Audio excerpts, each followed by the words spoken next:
She's already got Triton on the feints. That was man, what a knee to the body knees, that was. two big knees up the middle. She's trying to frame out, keep Santos off of her. Santos in on the waist and a nice body lock. Dakota Ditcheva finally faced real power, and what happened next shocked the fight world. Taila Santos came in as the UFC-tested powerhouse, ready to break her. Instead, she got picked apart piece by piece. By the final bell, Britain had a new MMA queen, $1 million richer, and real power was lying in ruins. She's already got Triton on the feints. The arena was already deafening, but when Taila Santos's head snapped back from Dakota Ditcheva's front kick, it felt like the roof was going to lift off. Santos stumbled, the crowd surged, and for a split second, nobody knew what was about to happen next. Was this finally the moment the hype around dangerous Dakota crumbled under the weight of real power? Or was it the exact moment she cemented herself as something untouchable? Santos with the high guard. Big knee. What most people didn't realize in that electrifying instant is that Dakota's road to Santos wasn't a smooth sprint. It was littered with wars that tested her body, fights that fractured bones, and nights where critics sharpened their knives, ready to declare her exposed. Because before she stood toe-to-toe with a former UFC title challenger, Dakota had already carved a reputation in blood, sweat, and the kind of body shots that make fighters question why they stepped into the cage in the first place. Last chance to shop. Redcon One's Black Friday mega sale. Up to 80% off site-wide. Claim $170 swag bundle for free. Stock up on everything you need to kickstart your new year. Man, what a knee to the body that was. Two big knees up the middle. Cape Town was one of those nights. It wasn't a highlight reel knockout, it was an attritional masterpiece. Dakota's knees found the midsection over and over, her hands worked upstairs and down, and Annabin's face told the story of a fighter who had stopped believing she could win. Somewhere in that punishing process, Dakota may have injured her own hand, but she never slowed down. That fight cemented her as the Liver Hunter, a nickname that wasn't hype, it was fact. Fighters knew the pain was coming. None of them could stop it. But the thing about being untouchable, it only takes one fight for reality to crash in.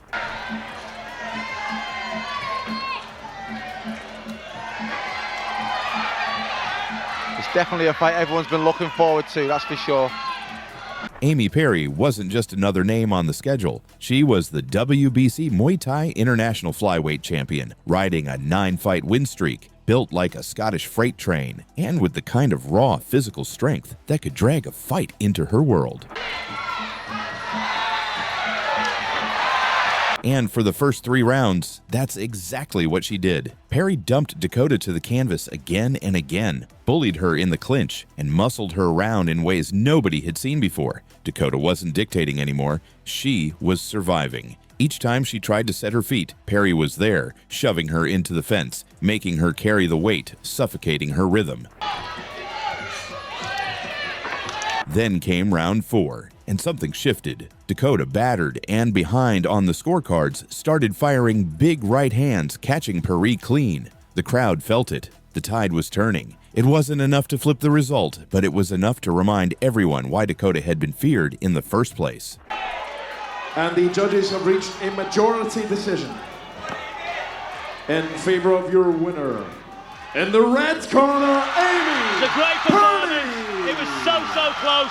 And your appreciation, please, for Dakota Ditcheva. That was amazing. When the final horn sounded, the decision went to Perry. It was the first undeniable proof that even the most dangerous predator could be dragged into deep water and drowned by pure physicality. And for those watching closely, it was the first real crack in the armor. That loss hung over every step she took toward the Santos fight. Because Taila wasn't just a strong fighter, she was a proven powerhouse who had stood across from the best in the UFC and gone the distance. And everyone wondered, if Perry could bully Dakota for 3 rounds, what would happen against someone with Santos's resume and strength? The answer? Well, that's what the world found out the moment that front kick landed and Santos' legs betrayed her. She weighed in at 124 1/4 pounds. She stands undefeated with 3 victories, coming by way of stoppage, Fighting. Catherine Karinas wasn't just another name on the bout sheet. She was the kind of fighter you circle in red ink and brace yourself for. Undefeated. 3 straight brutal finishes. The type of opponent everyone swore you couldn't bully. If Dakota had any lingering doubts after the Amy Perry loss, this was where they'd come crashing to the surface. And the build-up. Oh, it was delicious. The whispers from fight analysts, the "this is the one who'll humble her" chatter in gyms, and a small army of critics just itching to see the dangerous label peeled right off Dakota's name. Dakota Ditcheva.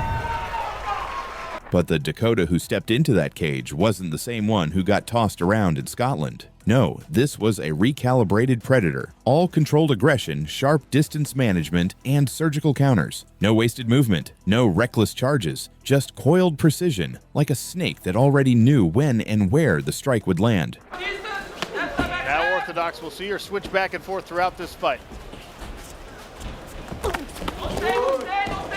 Karinas came in heavy on pressure, trying to trap Dakota against the fence. And for a few exchanges, it almost worked, until Dakota's clinch game showed up like an old friend returning from war. Knees to the body, short elbows in tight, hammer fists when it hit the ground. All of it delivered with that calm, almost cold efficiency. Karinas' breathing changed, her frame slowed, and then came that right hand. Of Catherine Korginis.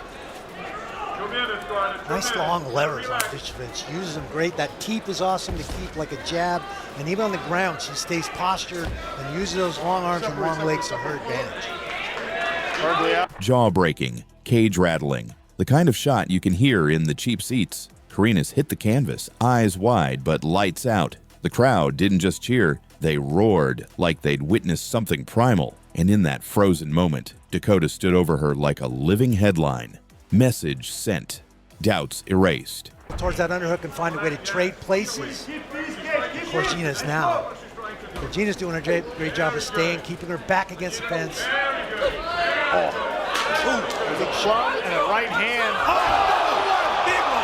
When the PFL American season rolled around, Dakota had one more weapon back in her arsenal. Elbows were legal again. And that, my friends, is like giving a shark back its teeth. First up was Lisa Malden, a tough, scrappy veteran who'd never been finished by body shots. At least, not yet. Leg kick to open the action from Ditcheva. Push kick from Lisa Malden. From the opening bell, Dakota's focus was crystal clear. This wasn't about scoring points. It was about inflicting a level of discomfort that Malden would feel for weeks. Multiple knees slicing into the midsection, kicks that folded her forward like a closing book, short elbows in the clinch that had her gasping between exchanges. Malden was hurting. You could see it in the way her guard dipped in the tiny flinch every time Dakota fainted low. When she walked out, as she is fighting an American, she's an absolute rock star over on the European scene. That walkout song, everybody gets to dance in, and here she takes the bag of Lisa Malden. Good work to get back to the feet. And here's the thing. Malden refused to quit. She didn't just take the shots, she bit down on the mouthpiece and kept swinging back. But that only made the finish more vicious. Dakota found the liver again, buried a knee into it, and watched Malden crumple for the first round stoppage. Not because she broke mentally, but because the body can only take so much before it says enough. Stand back up. More body shots. This one can't. By the end of the night, odds makers were already moving Dakota's name to the top of the $1 million favorite list. But even then, the critics whispered their familiar line, "She still hasn't fought real elite power yet." Enter Chelsea Hackett. No hype job, no padded record. This was a hardened striker who'd only ever lost to elite-level names. She wasn't coming to survive. She was coming to test the one question still hanging over Dakota. What happens when someone stands in the fire and throws back? Chelsea, you ready? Dakota, you ready? Fight! From the weigh-in face-off, you knew this wasn't going to be friendly. No smiles, no small talk. And when the ref called them to touch gloves, they didn't. Just pure hostility hanging in the air like static before a storm.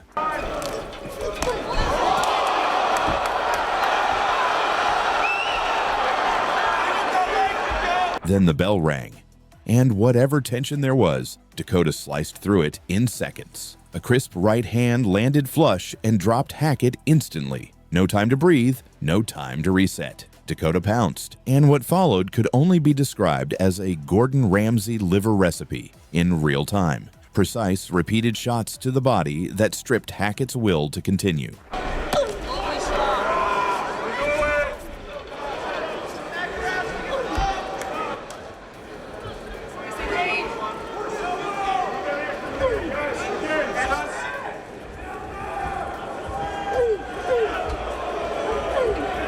The thing about Dakota isn't just that she can hurt you, it's that she knows when you're hurt, often before you've even fully processed it yourself. She reads the wince in your eyes, the tiny hitch in your breath, and she pours it on without mercy.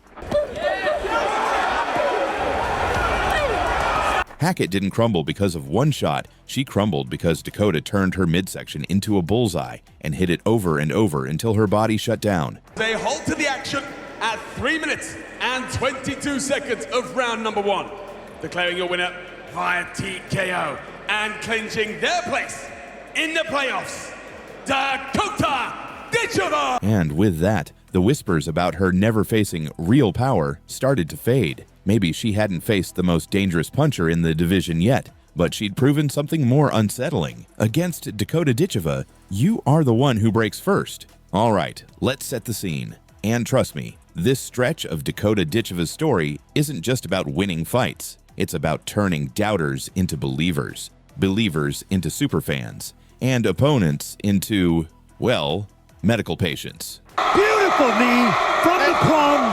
And Ditcheva beckons Jenna Bishop back to her feet and goes immediately on the attack. Jana Bishop wasn't just on a hot streak, she was on fire. 7 straight wins, a submission wizard with a nasty habit of dragging people into the deep waters of grappling and drowning them there. And she made no secret of it. Dakota's wrestling, soft spot. Bishop was coming to exploit it. Likes the straight right hand to the body as well, and there's a push kick.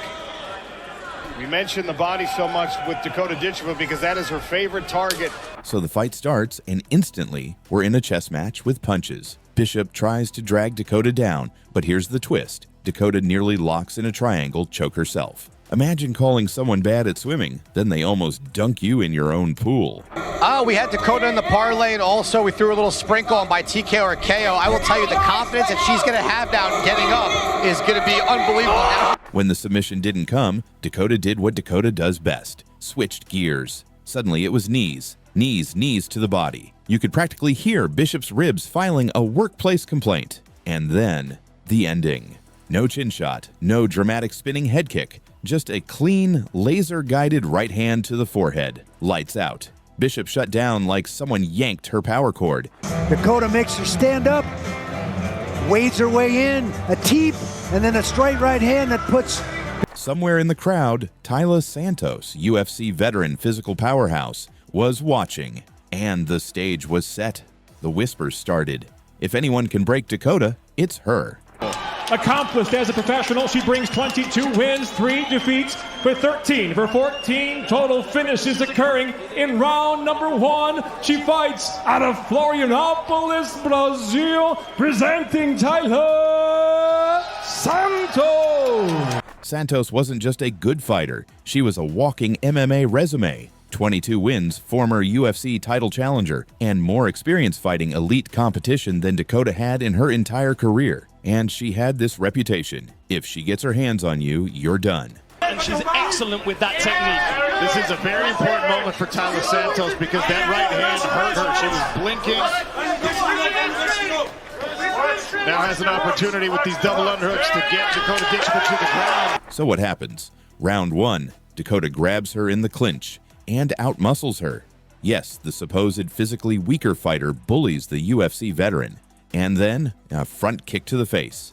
That's the kind of move you throw when you're not just confident, you're sending a message. But almost every other person that's been taking these shots so far has crumbled, and Santos has not yet. Nice elbows, beautiful inside elbows. There's that knee up the middle. That one hurt Taila Santos. That one digging deep for sure. Santos is on. The finish? A savage cocktail of elbows, knees, and body shots so relentless, the referee basically said, "Nope, she's done," and stepped in. Dakota became Britain's first female MMA world champion, the youngest PFL champ, and $1 million richer, all while wearing lipstick in the cage like she'd just stopped by after brunch. Santos was supposed to be real power, the litmus test, the storm Dakota couldn't weather. Instead, Dakota walked right through her and took her soul in the process. She didn't just survive, she beat Santos in the exact areas Santos was supposed to dominate. That's not just winning, that's rewriting the narrative. It sent a warning straight to the UFC's flyweight division. Like this video and make sure to subscribe to the channel to get more updates on undefeated Ditcheva.